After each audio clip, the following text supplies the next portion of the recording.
Kahala Yahweh Ba'ashem Yahweh Shai Ba'ashem Rahabakakadash. Double honor to the apostles and elders of Great Millstone for pushing 100% truth we rule well. Peace and salutations to the hopeful elect. Shalom. This is Matazat Lacham. Um, Russia just pulled a move that EU, NATO, and America, Babylon the Great, Maritime, the land of double rebellion, uh, has been doing for decades. And in order to even the playing field, the world's stage, along with all the leadership in BRICS. BRICS is an equivalent to NATO, the North Atlantic Trade Organization, where you have all a bunch of European countries ran by the European Union.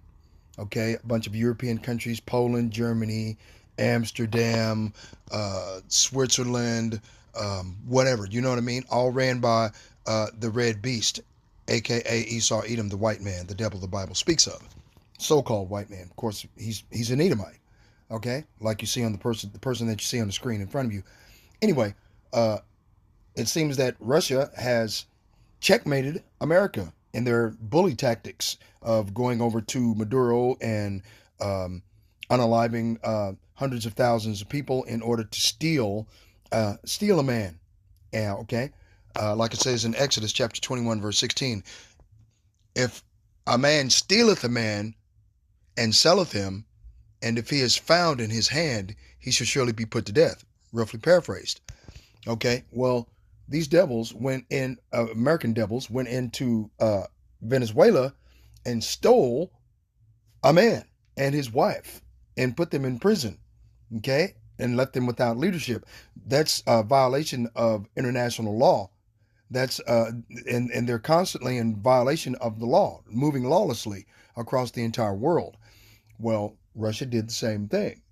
Russia did the same thing. They say, well, if you can steal oil tankers and go into a country and steal a country, we're going to steal from you.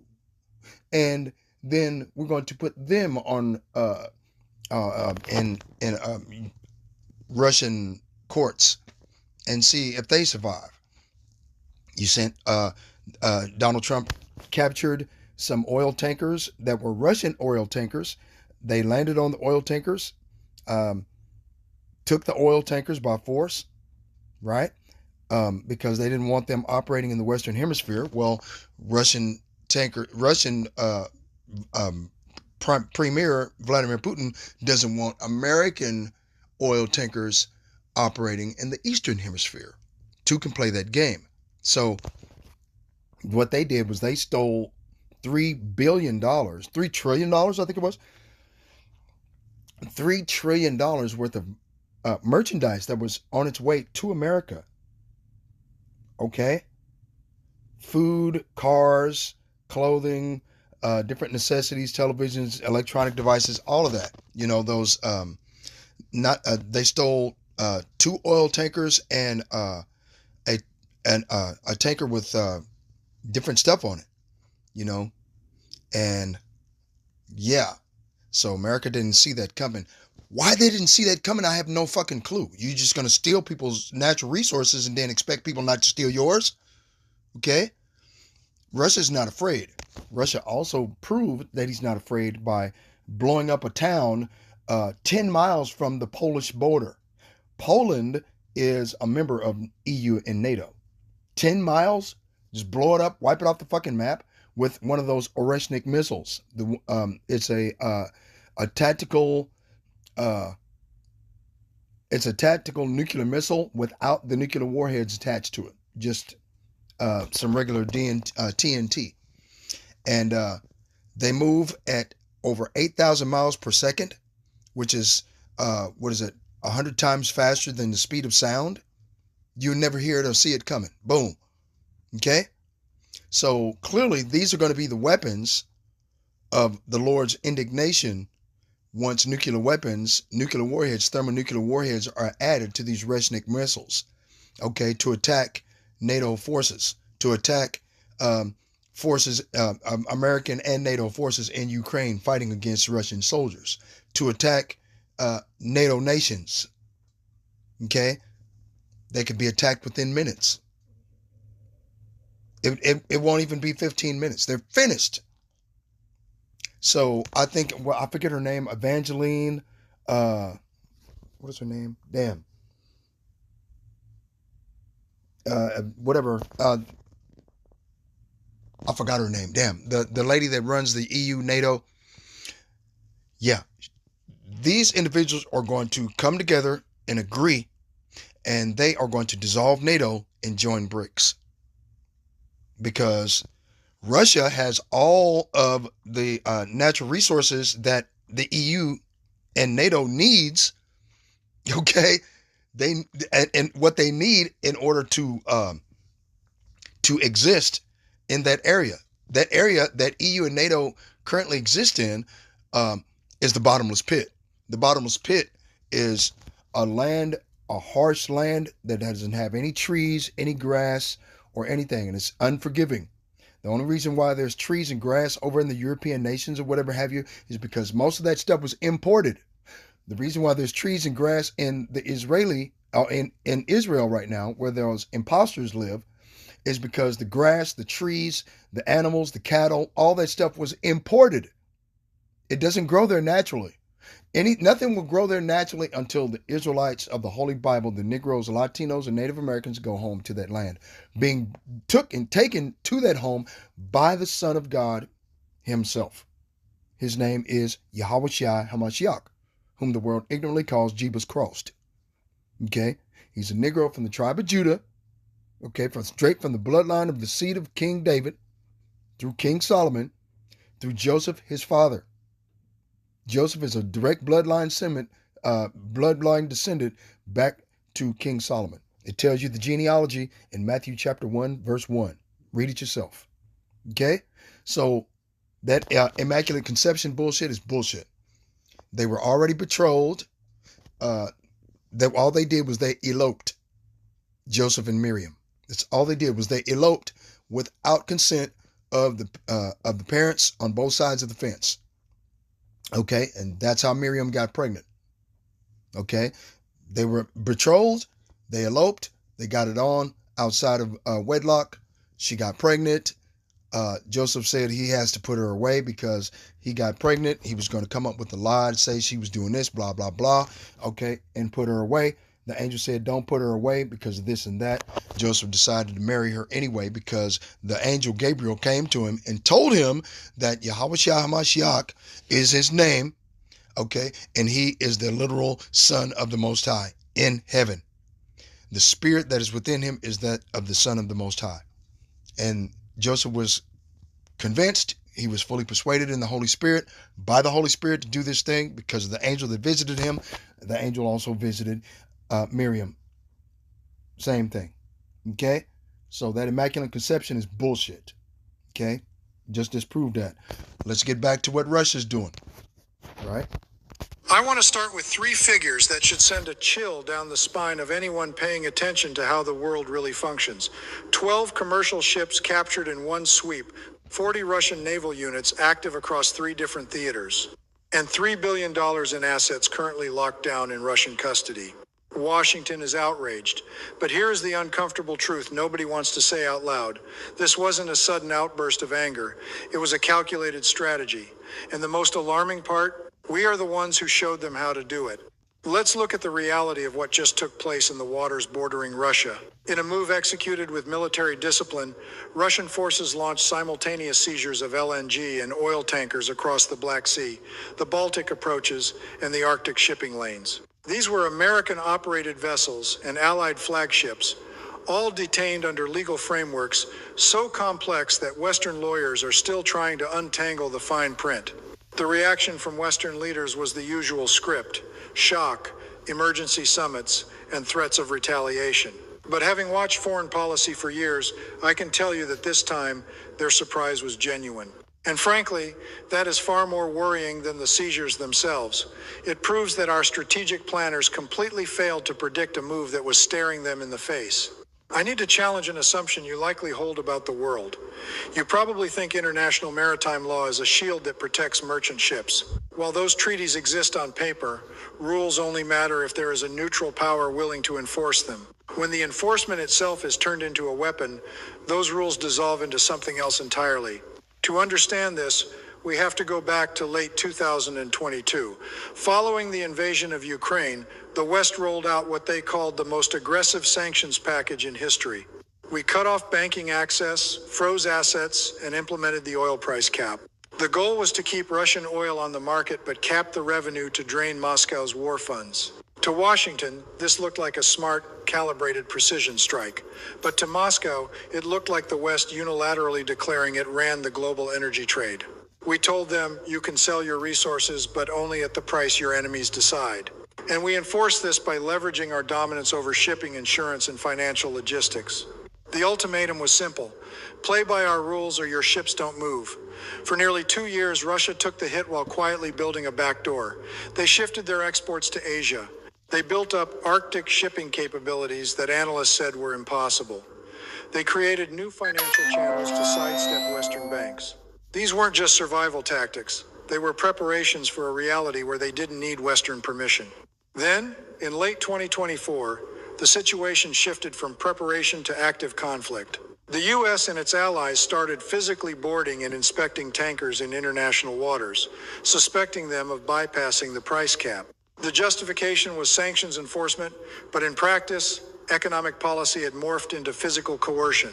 Moscow watched and took notes. They documented every boarding and every instance where the West asserted authority over commerce.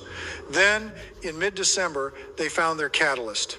An American-operated tanker collided with a Russian research vessel in the north, resulting in the deaths of several Russian sailors. While Washington called it a tragic accident, Moscow claimed the tanker was a spy ship and demanded it return for a criminal inquiry. When the ship refused, Russia labeled the crew as fugitives. It doesn't matter whose version of the story is true. What matters is that Russia built a legal framework to justify what they did next. By treating the incident as a crime scene rather than a military event, they created a pretext for policing actions that look like law enforcement rather than acts of war. The seizures that followed were not spontaneous acts. Russian naval units moved in sync across multiple zones, boarding and escorting 12 vessels into their harbors. The crews, hundreds of ordinary commercial sailors, found their status instantly changed to material witnesses in an ongoing investigation. They aren't technically hostages, but functionally, they have become leverage in a geopolitical standoff they have no stake in. What Russia is doing here is challenging the bedrock assumption of modern trade, that commercial shipping operates in a neutral bubble, insulated from great power conflict. They have shattered this norm by deliberately using the exact playbook the West handed them. The logic is brutally simple. If the U.S. can board tankers to enforce sanctions in open waters, why can't Russia do the same using different legal justifications? If Western systems can be weaponized to enforce prices, why can't Russia weaponize its regional military strength to enforce security? This is strategic mirroring. It forces Western policymakers to face an uncomfortable reality. Can you really dictate global rules without facing reciprocal vulnerability? The human toll is already accumulating, with families thousands of miles away having their lives upended. When commerce becomes a theater of war, it is always ordinary people who pay the price first. But here is the nightmare scenario. This precedent extends far beyond Russia. If this logic sticks, maritime shipping enters a dangerous new era.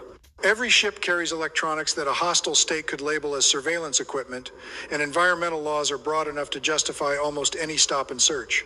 The line between security enforcement and economic hostage-taking is blurring. China is watching. Iran is watching. They are all calculating whether the West actually has the resolve to protect every potential target. We are seeing institutional order collapse not through a single catastrophic failure, but through the gradual erosion of accepted behavior. The energy markets have already learned the lesson. Insurance rates near Russian waters have spiked, rendering some routes commercially dead. Supply chains are fracturing as companies try to price in geopolitical risk, creating a strategic nightmare for nations dependent on these logistics. The deepest irony is that the sanctions designed to isolate Russia have actually created the conditions for them to demonstrate a different kind of power. It is not the power to compete financially, but the power to impose chaos and force adversaries to operate in permanent uncertainty. This is desperation dressed up as strategy, but that makes it even more dangerous. Russia knows it cannot win by Western rules, so it is attempting to change them entirely. What should disturb us most is our own failure to see this coming. We assumed we could inflict economic pain without facing physical retaliation. That was wishful thinking, not strategy. Now we are at a crossroads. Either we negotiate clear boundaries or asset seizures become standard practice. Those 12 ships in Russian custody are markers of a transformation that will reshape global trade for years. They are proof that the stability we took for granted was always more fragile than we believed. Stay attentive and stay engaged. Okay, so now Russia is in control, and then okay, and then China is doing some of the things that are similar in the same playbook. Okay, now, yeah, that's the Arctic seizure. Check this out, what China's doing. I've been analyzing military operations for decades, and what happened at 4:23 a.m. on January 3rd in Caracas represents the most reckless provocation I've witnessed in modern American foreign policy. Venezuelan forces, coordinated with American intelligence, detained Dr. Chen Wei, China's senior energy envoy controlling an $80 billion investment portfolio across Latin America. Within hours, Chinese Foreign Minister Wang Yi delivered an ultimatum that should terrify anyone who understands what happens when nuclear powers draw red lines over resources they consider existential. The mainstream narrative says this is about one arrest, counterterrorism, restoring democracy. That's propaganda. This is an attempt to seize control of financial architecture China spent 2 decades building to bypass American sanctions and dollar dominance. Beijing's response isn't diplomatic theater. It's activation of economic warfare capabilities that can collapse global commerce within weeks. The problem is nobody in Washington asked, what happens when you remove the individual managing China's economic lifeline to an entire hemisphere, and China decides your provocation requires comprehensive response? I've seen this pattern. Confident assumptions about adversary restraint, dismissal of intelligence warnings, absolute certainty that American leverage guarantees favorable outcomes. It didn't work in Iraq or Afghanistan. It's about to fail catastrophically in confrontation where the adversary possesses nuclear weapons, controls critical supply chains, and has been preparing for exactly this scenario since 2019. Okay, see? So, Donald Trump with those bully tactics, that shit ain't working. And the people on the other side of the world is pissed off about this shit. Now, I already gave you a scenario of what I believe now, what they're going to do. Now, let's go here. Because I was doing some late night reading about spiritual power. Ezekiel, there he is. Ezekiel, chapter 38, verse 1.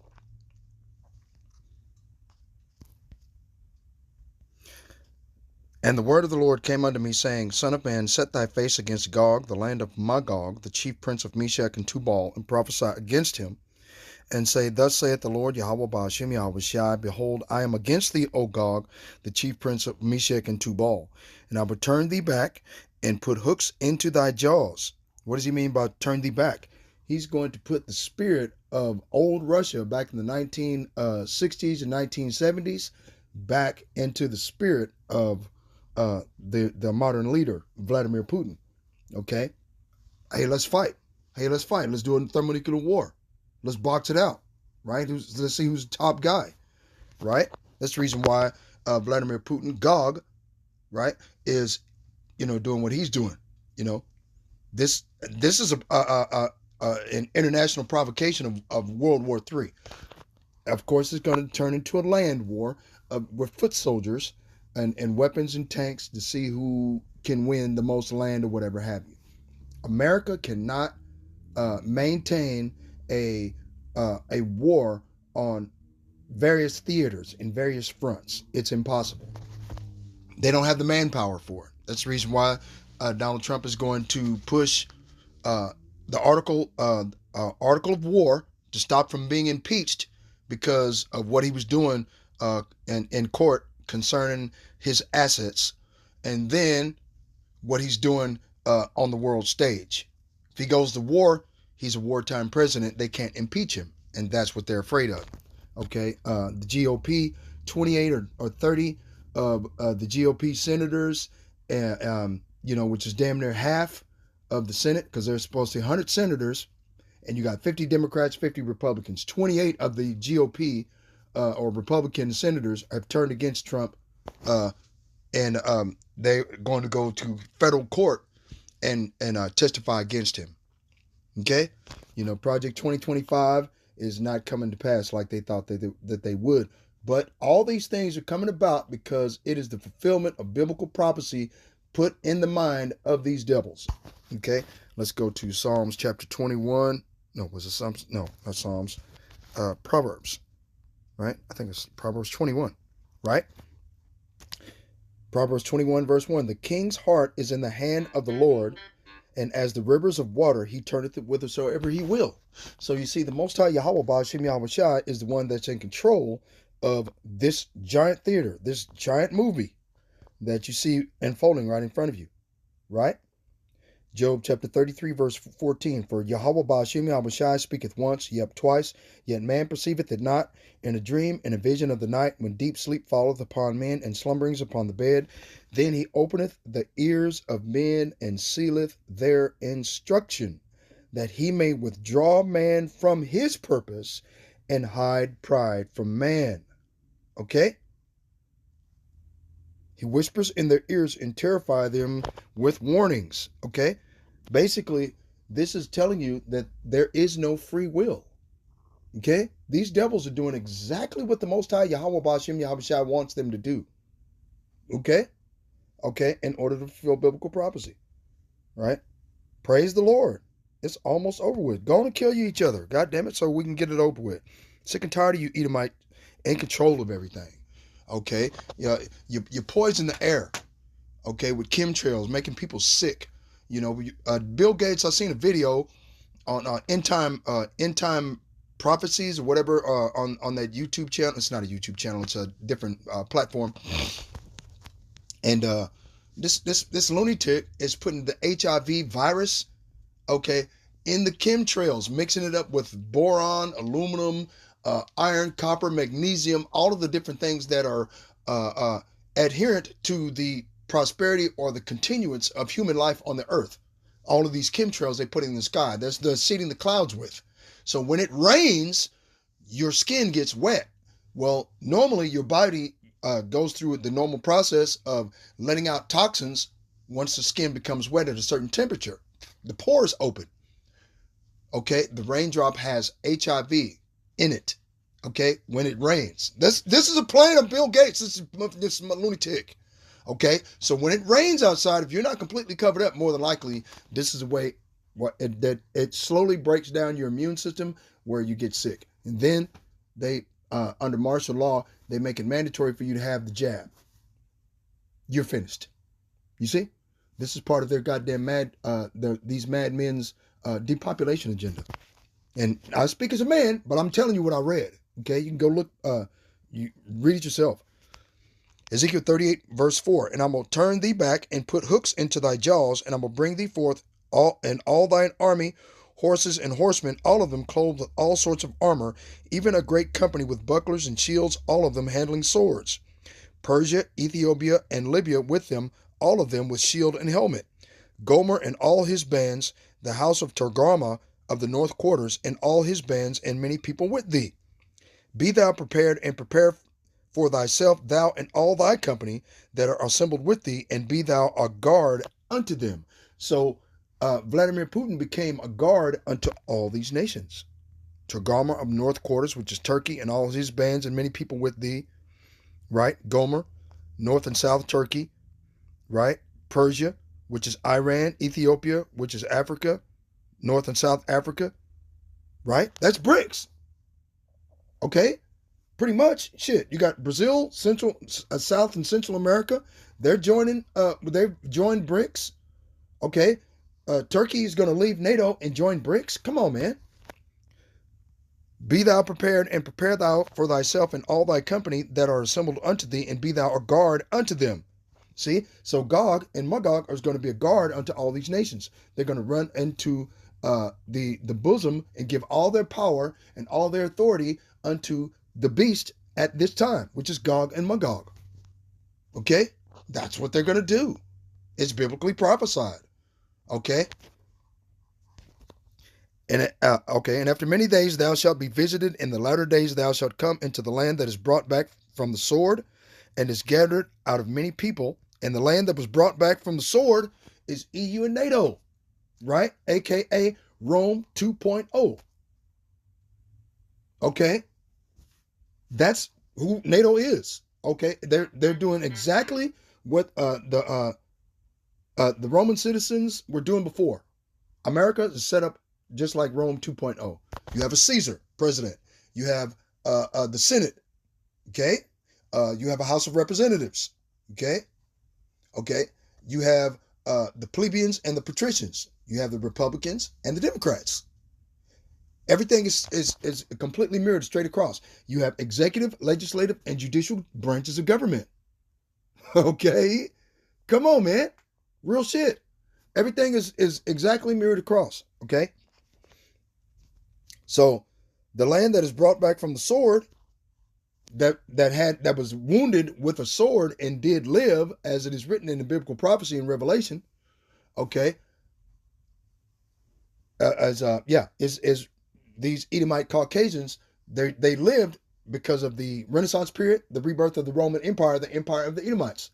It was the rebirth of the Roman Empire at that time. You know what? 1492, early 1400s until today.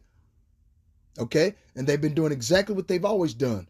Like it says in the book of John, chapter 10, verse 10, the thief cometh not before to steal, kill, and to destroy.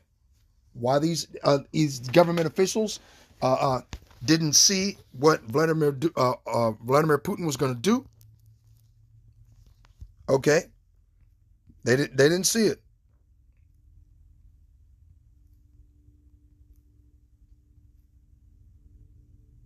Right.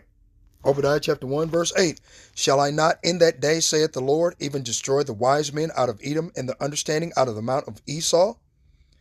And thy mighty men, O Teman, shall be dismayed, to the end that every one of the mount of Esau may be cut off by slaughter. For thy violence against thy brother Jacob, shame shall cover thee, thou shalt be cut off forever. Okay? Because of the violence you did to your close relatives in Israel, you will be filled with shame and destroyed forever. Okay? The Most High took wisdom and understanding out of the mount of Esau. That's the reason why they did what they did without thinking about the latter end of what they had done. Right?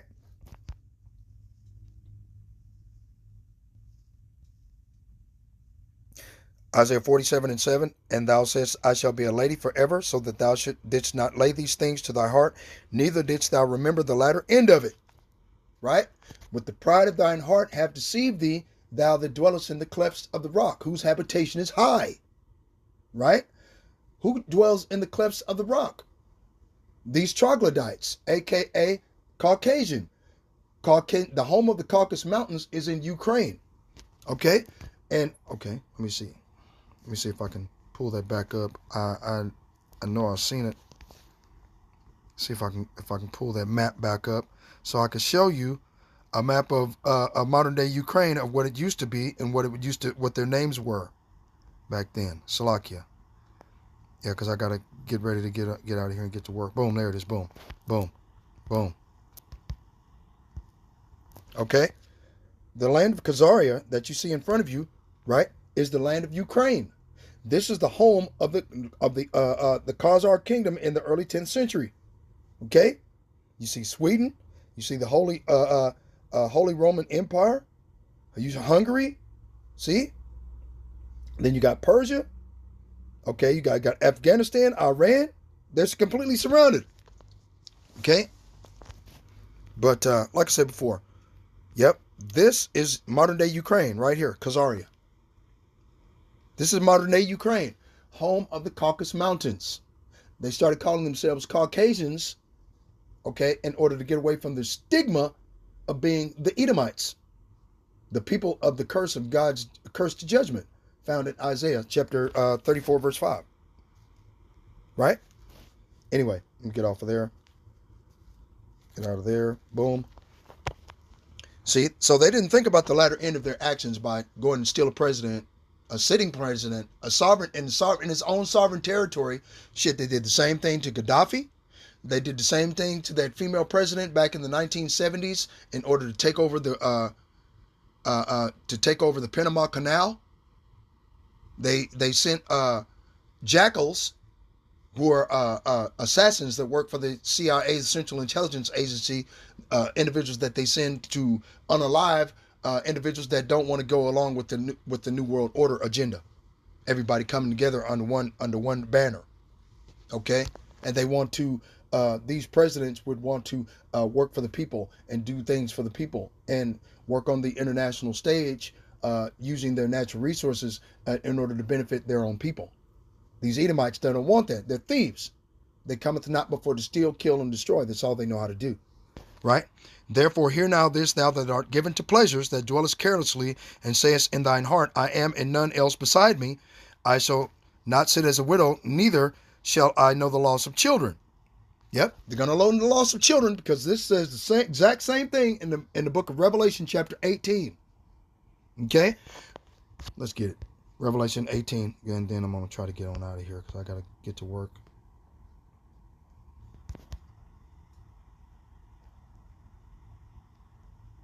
Right? Verse 7, Revelation chapter 18, verse 7. How much has she glorified herself and lived deliciously? So much torment and sorrow give her, for she saith in her heart, I sit a queen and am no widow and shall see no sorrow. Okay? Donald Trump is the mindset, the cruel Lord, found in Isaiah 19, verse 4, verse 2 and 4. Okay? Yeah, these individuals right here, with his pride, with his chest stuck out, goes back to Habakkuk, right? Where was I at? Habakkuk chapter 2, verse 4. Behold, his soul which is lifted up is not upright in him, but the just shall live by his faith. Yep, also because he transgresseth by wine, and that wine that allows him to transgress is, the wicked philosophies of do as thou wilt mentality to anybody in the international stage. And since this is what they do, they transgress international law and violate their own laws that they set up, calling themselves the police of the world. Okay, and they violate their own law, which makes them lawless, right? Others have set a new precedent where they can transgress against these devils as well. He is a proud man, neither keepeth at home. These devils don't know how to keep at home. They're over in Venezuela stealing other people's natural resources. What the hell? Right? Who enlarges his desire as hell, right? And his desire, okay, is to bring death and destruction, kill, steal, and destroy, right? And is as death and cannot be satisfied, right? He gathereth unto him all nations and heapeth unto him all people, right? Shall not all these take up a parable against him and a taunting proverb against him and say, woe to him that increaseth that which is not his, how long, and to him that leadeth himself with thick clay, right? This is basically the beginning of sorrows, okay? This is the beginning of sorrows, man. Let me go get it. Boom. Second Ezra. This is going to turn into a ground war. Second Ezra. Where was I at? Second Ezra. Boom. Right. I'll just do this one. Second Ezra 13. Slovakia.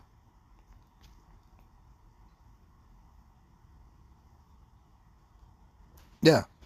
Second Ezra chapter 16, verse 1. Woe be unto thee, Babylon and Asia. Woe unto thee, Babylon and Asia. Woe be unto thee, Egypt and Syria. Gird up yourselves with cloths of sack and hair. Bewail your children and be sorry, for your destruction is at hand. A sword is sent upon you, and who may turn it back? A fire is sent among you, and who may quench it? Plagues are sent unto you, and what is he that may drive them away? May any man drive away an hungry lion in the wood, or may anyone quench the fire in the stubble when it hath begun to burn? May one turn again the arrow that is shot of a strong archer? The Lord sendeth the mighty Lord sendeth the plagues, and who is he that can drive them away? A fire shall go forth from his wrath, and who is he that may quench it? Right? Verse 11. 2 Ezra chapter 16, verse 11. The Lord shall threaten, and who shall not be utterly beaten to power at his presence? The earth quaketh, and the foundations thereof. The sea ariseth with waves from the deep, and the waves of it are troubled, and the fishes thereof also before the Lord, and before the glory of his power. For strong is his right hand that bendeth the bow, his arrows that he shooteth are sharp, and shall not miss when they begin to be shot into the ends of the world. Now you just saw the video where Vladimir Putin is shooting thermonuclear missiles, okay, thermonuclear capable missiles, those Oreshnik missiles, into parts of Ukraine close to the Ukraine NATO border. Okay? All he's got to do is add a nuclear weapon, man, and fucking World War III is off to a running start. Now remember, 2026, May 1st, 2026 is the 250th anniversary of Babylon the Great and oppression, rape, murder, theft, killing, stealing, destroying. Okay? Moving without impunity, transgressing by wine. See? Jeremiah chapter what is it, 50? Verse 26, I think it is. Come against her from the utmost border, open her storehouses, cast her up as heaps, and destroy her utterly, let nothing of her be left. Slay all her bullocks, let them go down to the slaughter. Woe unto them, for their day is come, the time of their visitation. Okay. Jeremiah chapter 50, verse 29. Call together the archers against Babylon. And the archers are these BRICS nations that are going to join, or that have already joined BRICS, that are going to ask Vladimir Putin not only to be a guard unto them and an umbrella to protect them from the transgression of Esau, Edom, the so-called white man, the devil of the Bible. Okay. Damn. Salakia, I'll have to get back to this video. I gotta go. Shalom.